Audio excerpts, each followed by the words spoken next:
Hello students, welcome to my channel. I am Rashmi, your maths teacher. I hope आप सबका paper बहुत अच्छा गया होगा। तो मेरे पास जो यहाँ पे पेपर आया है जिसकी सीरीज है PPQQD/4 और ये सेट 2 है और क्वेश्चन पेपर का कोड है वो 342 है। तो ये आप मैच करना। एक्चुअल में ये राजस्थान का पेपर है, बहुत डिफरेंट डिफरेंट टाइप्स के पेपर है।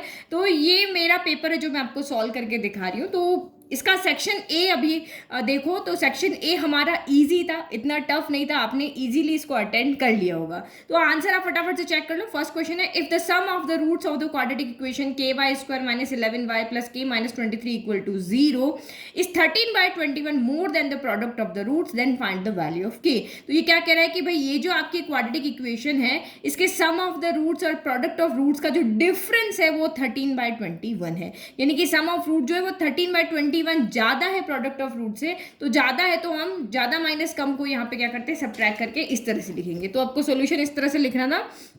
गिवन इक्वेशन है एल, ये चीज आपको यहाँ पे गिवन है कि या तो आप इसको ऐसे लिख लो या फिर आप ऐसे लिख सकते हो कि alpha plus beta minus alpha beta equal to 13/21 ऐसे लिख लो, क्योंकि इसने कहा कि ये ज्यादा है इससे इतना। तो इन दोनों को सब्ट्रैक्ट करके हम यहाँ पे ऐसे भी इक्वेशन लिख सकते हैं, ऐसे भी लिख सकते हैं।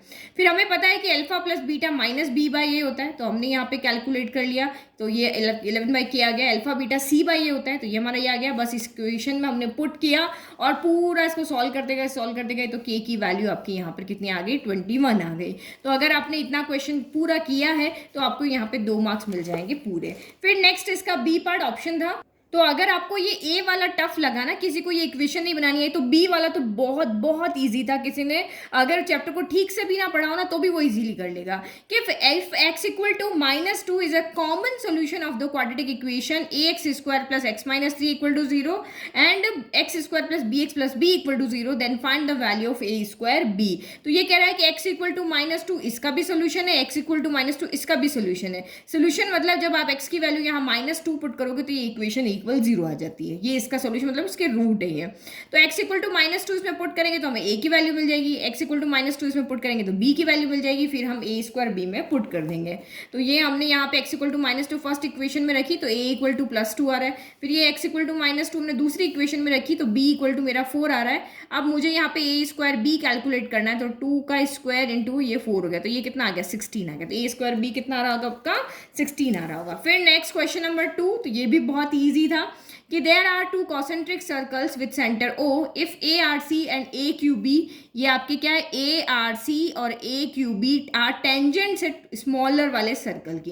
कहाँ से, from an external point A से। भाई छोटे वाले सर्कल के लिए तो ये एक्सटर्नल पॉइंट ही है ना। Lying on the larger circle, अब ये जो आपका एक्सटर्नल पॉइंट है ये आपका लार्जर सर्कल पे लाई कर रहा है। Then find the length AC, तब हमें इस AC की लेंथ यहाँ पे क्या करनी है, फाइंड करनी है। इफ AQ क्या है, 5 है, तो देखो AQ अगर 5 है तो AR भी 5 होगा। ठीक है, फर्स्ट चीज है यहाँ पे क्या की इक्वल्स होती है, आपको यहाँ पे कहा है कि there are two concentric circle with centre O if ARC and AQB are tangents to a smaller circle है।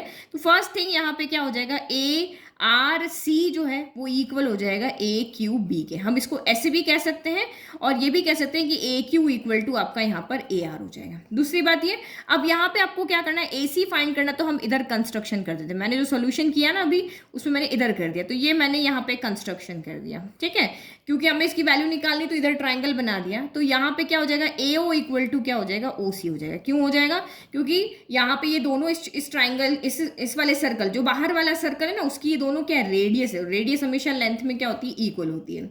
तो ये लेंथ में आपकी इक्वल हो गई। अब ये ट्राइंगल क्या बन गया, एक आइसोसेलेस क्या बन गया, ट्राइंगल बन गया। भाई ये दोनों दो साइड इक्वल, तो एक आइसोसेलेस ट्राइंगल यहाँ पे बन गया। अब देखो, अभी आपको कहा कि AR कहो या AC कहो, देखो टेंजेंट सिर्फ इतनी ही होती है, पर इन्होंने कहा है कि AC जो है AB के यहाँ पे टेंजेंट है। बाकी अदरवाइज हम सर्कल पे टेंजेंट ड्रॉ करते हैं किसी एक्सटर्नल पॉइंट, तो हम यहीं तक काउंट करते हैं, आगे तक नहीं जाते हैं। बट इन्होंने हमें क्वेश्चन में कहा है, तो इसका मतलब यहाँ पे क्या हो गया कि ये पॉइंट आपका टेंजेंट है। और आपको पता है कि सर्कल के सेंटर से अगर हम टेंजेंट पे एक लाइन ड्रॉ करते हैं तो वो उसके ऊपर क्या होती है, परपेंडिकुलर होती है। कि रेडियस और टेंजेंट के बीच में क्या रिलेशन होता है, रेडियस ऑलवेज परपेंडिकुलर होती है टेंजेंट के।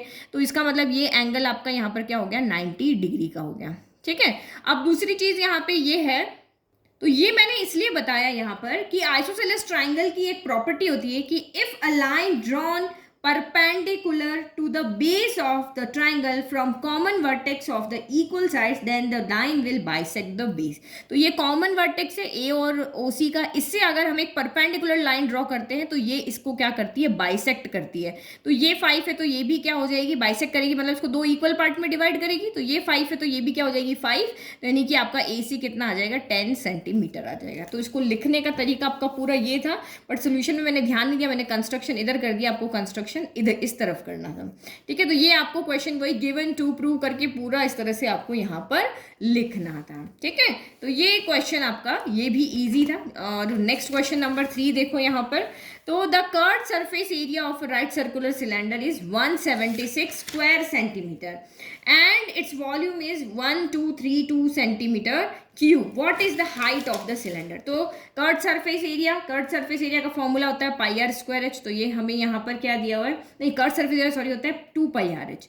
2 पाई आर एच हमें यहाँ पे गिवन है 176, और जो वॉल्यूम होता है उसका फॉर्मूला होता है आपका पाई आर स्क्वायर एच दिया हुआ है. तो ये दो वैल्यू है हमारी. यहाँ से तो हाइट नहीं निकलेगी क्योंकि हाइट साइड तो यहाँ पे कैंसिल हो रहा है. हमारा यहाँ आर स्क्वायर है, यहाँ आर है, तो यहाँ से आपकी रेडियस निकलेगी और उस रेडियस को आप यहाँ इस इक्वेशन में पुट कर दोगे तो आपकी यहाँ पर हाइट निकल जाएगी. देखो वॉल्यूम ऑफ सिलेंडर ये रहा, कर्व्ड सरफेस एरिया हमारा ये रहा, तो यानी कि हमने 2 से इसको कैंसिल कर दिया, ये आ गया, एक ये रहा. तो आपने क्या किया, यहाँ से पाई आर एच की वैल्यू 88 उठा करके इस वाले पाई आर एच में रख दी. तो यहाँ से एक आर बच गया ना, तो इसको सॉल्व किया तो हमें आर क्या मिल गया 14 मिल गया. अब इसको फिर से हमने लिया और इसमें पाई की वैल्यू रख दी, आर की रख दी, तो हमें यहाँ पर एच मिल गया जो कितना आया आपका 2 सेंटीमीटर आया. ठीक है, फिर नेक्स्ट इसका बी पार्ट. ये भी बहुत ईजी था, ये भी बहुत easy question. The largest sphere is carved out of a solid cube of a side 21 centimetre, find the volume of the sphere. तो ये क्या कह रहे हैं, ये कि जैसे एक क्यूब है, यहाँ पर क्यूब मतलब वही बॉक्स हो गया डब्बे जैसा, ये क्यूब है, इसमें आपने इसे क्या किया, लार्जेस्ट सबसे बड़ा एक छोटी इसमें से बॉल निकाली है. लार्जेस्ट स्पेयर मतलब यहाँ पे ये हो गया कि जितना इसका साइड है उसी डाईमीटर का, जितनी इस क्यूब की साइड है उसी डाईमीटर का ये हमने यहाँ पे क्या निकाला, एक स्पेयर काट के निकाला. तो आपको स्पेयर यहाँ पे वॉल्यूम निकालना है, वॉल्यूम के हमें सिर्फ आर चाहिए. तो ये आपको यहाँ पे डी दिया हुआ है, तो डी यानी डायमीटर, यहाँ से रेडियस कितना हो जाएगा 21/2 हो जाएगा. तो रेडियस हमें मिल गई तो वॉल्यूम तो निकाल लेंगे.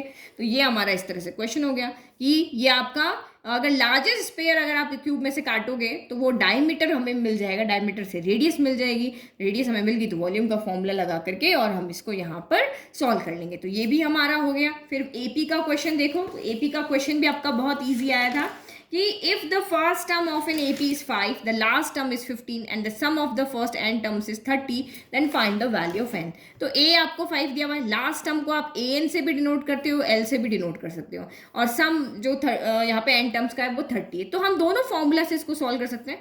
मैंने लास्ट टर्म वाला फॉर्मूला लगाया है, तो आप इससे भी कर सकते हो, S n equal to n by 2 2a plus n minus 1 into d. लेकिन इसके लिए आपको यहाँ पे पहले क्या करना पड़ेगा, डी निकालना पड़ेगा. ये दोनों वैल्यू है ना, इन दोनों वैल्यू से ए एन की जगह क्या रखोगे, a plus n minus 1 into d equal to 15 रखोगे. फिर ये वैल्यू यहाँ पुट करोगे, यहाँ से डी निकलेगा, तो वो क्वेश्चन आपका लेंथी हो जाएगा. तो इससे सीधा हमने ये लास्ट टर्म वाला फॉर्मूला लगा दिया, सॉल्व कर लिया, एन इक्वल टू हमारा यहाँ पर कितना आ गया 3 आ गया. ठीक है, तो ये हमारा आंसर हो गया राइट. नाउ नेक्स्ट क्वेश्चन आप यहाँ पे देखो, आपके इसमें से चैप्टर में से बहुत सारे क्वेश्चन आए. For the following frequency distribution find the mode. तो मोड फाइंड करना बहुत ईजी है. ये आपकी यहाँ पर मोड क्लास हो गई, तो ये आपका एल हो गया, ये F0 हो गया, ये F1 हो गया, ये F2 हो गया. तो बस आपको क्या करना है, सारी वैल्यूज को पुट करना है और सॉल्व करना है. तो मोड आपका कितना आ रहा था यहाँ पर 33 आ रहा था. नाउ नेक्स्ट इसका लास्ट क्वेश्चन देखो. तो लास्ट क्वेश्चन आपका यहाँ पर क्या है, ये भी बहुत ईजी है, मीन वाला है. मीन वाला भी बिल्कुल सिंपल फॉर्मूला आपका यहाँ पे लग रहा है कि आपको मीन यहाँ पे दिया हुआ है, इस मिसिंग फ्रीक्वेंसी को फाइंड करना है. तो करने का प्रोसीजर वही होता है, मैंने जो सिंपल वाला फॉर्मूला है ना, FI/XI वाला डायरेक्ट मेथड वाला फॉर्मूला लिया है.